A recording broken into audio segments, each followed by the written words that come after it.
여러분 안녕하십니까?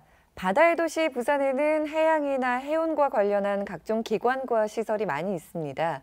우리 부산의 해양 문화를 지역민들에게는 물론 부산을 찾는 관광객들에게 알리기 위함일 텐데요. 그중 부산에 정착한 지 몇 년 되지는 않았지만 벌써부터 시민들에게 많은 호응을 얻고 있는 기관이 있습니다. 바로 국립해양박물관인데요. 리얼토크 만나봅시다. 오늘은 제2대 국립해양박물관장으로 부임하신 주강현 관장님 모시고 국립해양박물관의 역할과 미래에 대해 자세히 이야기 나눠보겠습니다. 안녕하십니까? 예, 안녕하세요. 네, 먼저 저희 시청자분들께 인사 부탁드립니다. 우리 부산 시청자 여러분, 저는 제2대 국립해양박물관 관장으로 온 주강현 박사입니다. 저 서울 사람입니다. 부산에 내려왔습니다. 열심히 한번 해보겠습니다. 많이 도와주시 부탁드립니다. 반갑습니다. 네, 반갑습니다. 많은 분들이 관장님의 이력과 경력에 대해서 궁금하실 것 같아요. 민속학자로 이제 널리 이름을 알리셨죠? 예, 맨 처음에는 이제 민속학을 시작했는데, 네. 인류학, 또 역사학, 또 생활사, 이걸 이제 학문도 일생하다 보니까 계속 지평을 넓혀갔습니다. 그런데 맨 마지막 인생의 종초점은 해양 문명사까지 온 학자입니다.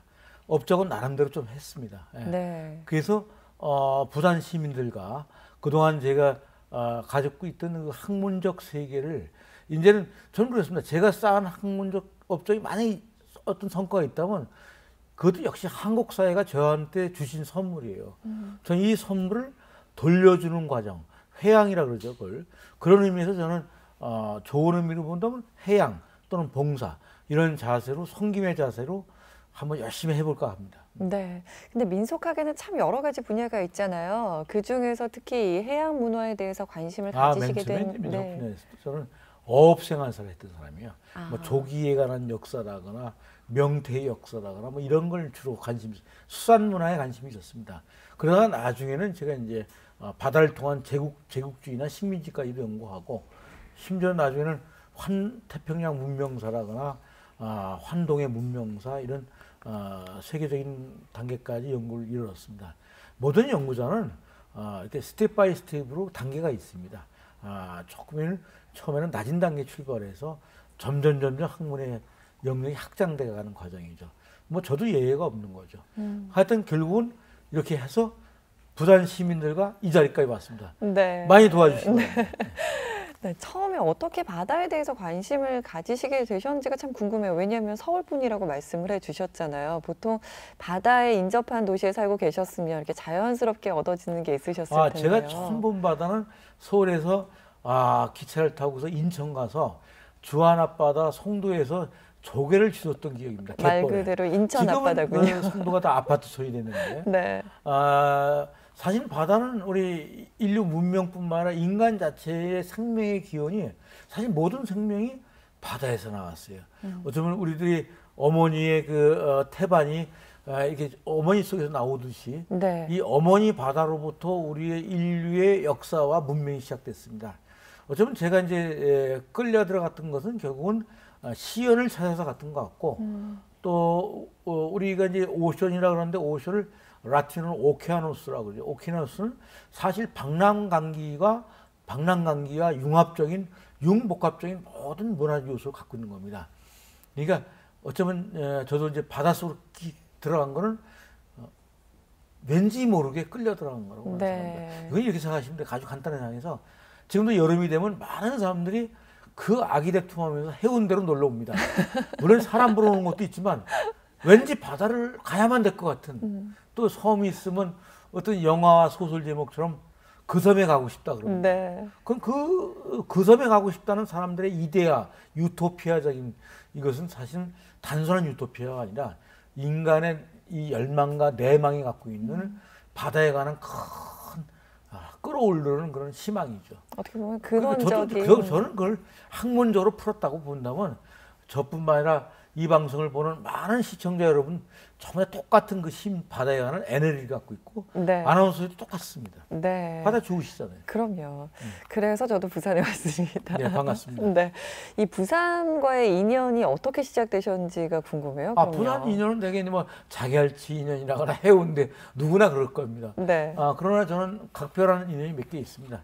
대표적인 하나만 소개하면 강복 60주년 때 부산 시민들이 네. 500여 명이 세를 내서 페리를 브라이버스토, 후쿠오카, 상하이를 전체할 때 마침 전 배에서 해양 문화를 특강을 하고 있었어요.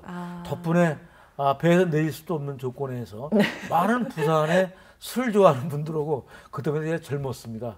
하여튼 밤새도록 술 먹으면서 대화를 했던 기억이 납니다. 네. 그때 많은 사람을 새겼습니다. 뭐 그런 집단적 추억도 있고 네. 물론 그거 말고 부산에 있는 많은 학문적 지우라거나 선배나 후배들 뭐 그런 또 개인적 지인들은 있겠죠. 네. 그러나 부산은 해양을 하는 사람 치고 부산을 비껴갈 수는 없지 않습니까? 그렇죠. 네, 그렇게 봐야죠. 네, 어떻게 보면 굉장히 자연스럽게 맺어진 그럼요. 부산 인연인데요. 그런 인연으로 또 국립해양박물관 관장님으로까지 오시게 되셨습니다. 우리 부산 시민들이 예쁘게 봐주셔서 감사합니다. 이 박물관 자랑을 좀 해주세요. 어떤 곳인지 소개를 먼저 좀 이거는 부탁드릴게요. 이제 위치는 부산에 있지만 네. 시립이 아니죠. 이거는 국립이죠. 네. 한국에서 해양 강국으로 가는 로드물 속에서 바닥을 한국 사람들이 의외로 바다를 덜 좋아해요. 네. 해양 의식도 아직은 낮아요. 이걸 끌어올려야 됩니다. 그래서 국립해양박물관을 처음으로 만들고 또 그것을 이제 이거는 위치만 여기 있지 부산식이 아니죠. 이건 내셔널이니까 전국을 커버하는 거죠. 네. 그러나 또 이거를 영도에 여러 가지 해양 과학 기관이나 여러 기관이 들어오는 해양 클러스터의 꽃으로 딱 들어와 있죠. 문화가. 네. 그러니까 이걸 중심으로 그 옆에 뭐 해양과학기술원이나 여러 기관들이 있습니다. 거기에 이게 딱 서 있으니까 어쩌면 해양문화의 꽃처럼 들어와 있습니다. 그래서 아주 훌륭한 아키텍처 건축으로 이렇게 딱 해양 건축으로 들어와 있습니다. 네. 그러면서는 이거는 부산 시민의 자랑이다. 또 경상도 벗어나서 서울 사람들한테도 우리의 내셔널 해양박물관 이거 하나밖에 없으니까 자랑이라고 생각합니다. 네, 그렇게 자랑할 만한 곳인데 직접 둘러보시니까 느낌이 어떠셨어요? 좋죠. 아주 그 풍경이 아름답습니다. 네. 좀 놀러 오세요. 아주 풍경도 아름답고 경관이 뛰어난 데 있습니다. 네. 거기가 크루즈 터미널도 있고 여러 기관도 있고 네. 또 산책로도 있고 또 오륙도가 그렇게 잘 보여요. 도서관에서 보면 도서관의 위치가 문제가 있습니다. 해양 도서관을 갖고 있는데 네. 공부가 안 돼요. 너무 바다가 아름다워서. 네. 공부하다가 자꾸 바다를 보게 됩니다. 그건 그만큼 경관이 아름답답니다. 네. 그러나 이제 이 박물관도 이제 오픈할 때 이제 문을 열 때 네. 좀 급히 영감도 있고 그러다 보니까 서두르다 보니까 이제 시설도 우리가 보완할 것도 있고 더 채워될 것도 있고 네. 또 약간 리노베이션이라 그러죠. 네. 새롭게 재생할 것도 있고 네. 고민 좀 해봐야 됩니다. 그리고 네. 제가 와서 꿈꾸는 게 뭐 주변에 아름다운 예술품이 좀 있었으면 좋겠어요. 우리 오거돈 시장님 혹시 이거 보고 계십니까? 저 잘 알거든요. 시장님 도와주세요. 우리가 아름다운 예술품도 좀 갖다 놨으면 좋겠어요. 네. 바깥에 야외에. 그 경관을 더 멋있게. 그래서 부산에 오는 시민뿐만 아니라 서울에서 놀러 오신 분들도 이렇게 재밌는 사진도 찍을 수 있는 공간이 되고 네. 더 포즈를 취할 수 있는 아름다운 문화예술적이고 아트적인 공간으로 태어났으면 좋겠습니다. 아주 그런 거는 좀 부족하다고 생각해요. 네. 초기에 이제 건물을 짓고 이제 잘 오픈하고 여기까지 잘했는데 네. 이제 보완할 것이 역시 있다. 그 제가 내려온 것도 할 일이 있어서 내려왔다 이렇게 생각합니다. 네. 일하러 왔습니다. 네, 벌써부터 뭐 여러 가지 아이디어가 반짝반짝 빛나는 것 같은데요. 감사합니다. 지금까지 이 박물관에 오시기 전에 또 다양한 기관에서 많이 근무를 하셨잖아요. 네네. 앞으로 국립해양박물관 어떤 모습을 저희가 기대해 볼 수 있을까요? 뭐 이래야 되겠죠. 저는 일단 이 박물관이 누구나 다 하는 얘기는 글로벌로 가야 돼요. 전시회도 좀 예산의 문제인데 물론 이제 한국에 대한 얘기라거나 부산의 역사 같은 거는 부산 시립박물관에서 잘 하실 것 같고 우리는 보다 더 크게 글로벌적인 왜냐면 이 배는 여기 컨테이너 배가 온다 치면 이 배는 부산항에 내린 거지만 네. 이 배는 두바이에서 올 수도 있고 이 배는 함부르크에서도 올 수 있고 네. 샌프란시스코에서 오는 겁니다. 그다음에 이 부산 사람들도 좀 열려진 공간으로 영도만 사랑하고 부산만 사랑하지 마시고 더 열려진 공간으로 글로벌 전략으로 나가야 된다는 사고. 더군다나 이제 남북 관계와 미국과 북한 관계도 이제 많이 이제 풀릴 조짐이 있지 않습니까? 네. 그렇다면 이제 우리는 나진이나 원산 바다나 진남포 바다나 북한의 바다도 고민을 해야 되고 또 여기 이 부산에도 저 이북에서 내려오신 피난민 후손도 많지 않습니까? 그렇다면 우리는 우리 전주의 남북한을 다 아우르는 큰 바다, 네. 환동해를 아우르는 큰 스케일, 또 우리가 해양 시커도 문명의 기점으로서 우리 좀 더 큰 열려진 사고로 가야 된다는 게 저희 생각입니다. 네. 물론 그러다 보면 돈이 많이 들겠죠. 네. 이렇게 글로벌화 하려면 그 안에 전시 내용도 상당히 좋아야 하잖아요. 그래서 콘텐츠를 채워야 됩니다. 네. 예, 사실 우리가 유럽의 박물관은 비할 수가 없어요. 왜냐하면 제가 예를 들어서 함부르크 박물관 얘기했습니다. 걔들 뭐 200년씩 컬렉션을 수입해온 겁니다. 네. 우리는 사실 바다를 참 너무 천시했어요.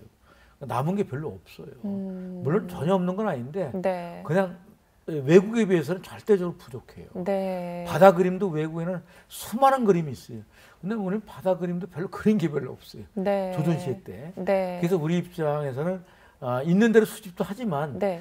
또 사실은 박물관이 어떤 기능을 해주냐면 과거의 복고적인 건 수집하는 것이 아니라 미래를 창조할 수 있고 현대 화가들도 그릴 수 있는 용기와 희망을 줄 수 있는 이 해양 문화의 메카로서 그 뭔가 정신적 중심이 돼야 된다고. 우리가 과거 콘텐츠가 부족하고 없다고 한탄할 것이 아니라 네. 새로운 문화를 창출해 나가야죠. 네. 그래서 저는 과거도 챙기되 미래를 바라보면서 갈 수밖에 없다. 네. 그 속에서 부산의 미래가 있다고 생각합니다. 부산도 과거만 가지고 어떻게 살겠어요. 네. 또 미래로 나가야죠. 그래서 두 가지를 같이 가면서 과거를 잊지 말고 또 미래를 염두에 두면서 이렇게 융합적으로 갔으면 좋겠습니다. 그럼 그런 융합적인 전시를 구상하신 게 혹시 있으신가요? 네, 맞습니다. 물론 이제 우리가 여기는 이제 가야의 땅이기도 하니까 뭐 대가야 바다를 통해 뭐 그런 것도 보지만 또 남북한 얘기도 남북한 북한의 바다도 전시할 수 있고 네. 해양 시커도 문명선할 수 있고 네. 또 우리가 기회만 있으면 그 시민들한테 뭐 지중해 바다니 이런 식의 발트해니 말이야 유럽의 바다도 좀 이렇게 뭐 모든 사람이 여행을 하고 모든 사람이 그 돈과 시간의 여유가 있는 게 아니잖아요. 그렇다면 이게 나는 그런 것을 또는 뭐 다양한 유럽이 갖고 있는 지중해 갖고 있는 세계 수준의 그런 컬렉션들도 와서 우리가 저 콘텐츠를 보여주는 것도 난 이해라고 생각하고 네. 그리고 우리가 이제 꿈이 있습니다.